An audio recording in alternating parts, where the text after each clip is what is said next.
Hello guys, and welcome back to MS Tech Tutorials, and in today's video I'm going to be showing us how to fix Rainbow Six Siege X just not launching or it just keeps crashing. And let's get straight into the video.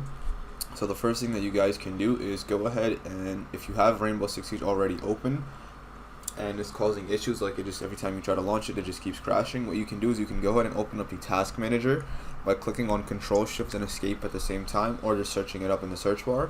And what you want to do is you want to type in Ubisoft here, and everything you see for Ubisoft, you want to go ahead and right click on it and just hit M task. So if anything remains, just hit End task, and once everything is fully closed, then what you want to do is you want to go ahead and launch Ubisoft Connect again, and then you want to relaunch Rainbow Six Siege. Now that should be the first method in fixing this issue. The second method you guys can try doing is by just launching launching Rainbow Six Siege from the Epic Games launcher. I've done this in the past as well. When you launch it from the Epic Games launcher, it usually launches fine, but then Ubisoft Connect causes issues. So go try launching it from the Epic Games launcher.